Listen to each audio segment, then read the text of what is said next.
నెల్లూరు జిల్లా చేజర్ల మండలంలో మంత్రి ఆనం రామనారాయణ రెడ్డి విస్తృతంగా పర్యటించారు.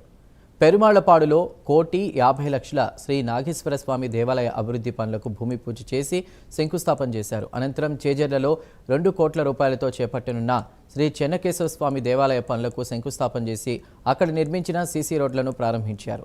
ఇక చిత్తలూరులో కూడా 2 కోట్లతో శ్రీ చెన్నకేశవ స్వామి దేవాలయ పునర్నిర్మాణ పనులకు శంకుస్థాపన చేసి అక్కడి సీసీ రోడ్లను ప్రారంభించారు. రాష్ట్రంలోని ప్రాచీన దేవాలయాల పునరుద్ధరణకు ప్రభుత్వం అత్యంత ప్రాధాన్యత ఇస్తోందని మంత్రి ఆనం స్పష్టం చేశారు.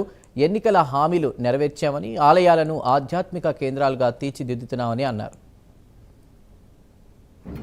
ఈరోజు మన రాష్ట్రంలో అమరావతి రాజధాని, పోలవరం గోదావరి నది మీద నిర్మించే ప్రాజెక్టు, దాన్ని పెన్నా నది కావేరీ నదికి అనుసంధానం చేయడం, ఇవన్నీ ఒక కార్యక్రమాలు, పెద్ద కార్యక్రమం.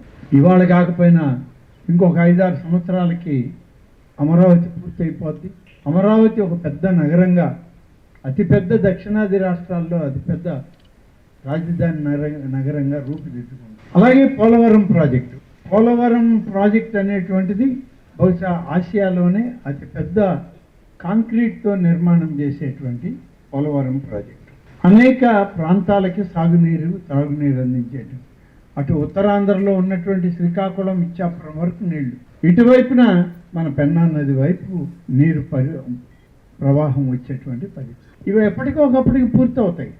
అలాగే దేవాదాయ శాఖ, అనేక ఆలయాలు, అనేక ప్రశస్తమైనటువంటి ప్రాంతాలు, దైవత్వంతో కూడుకున్నటువంటి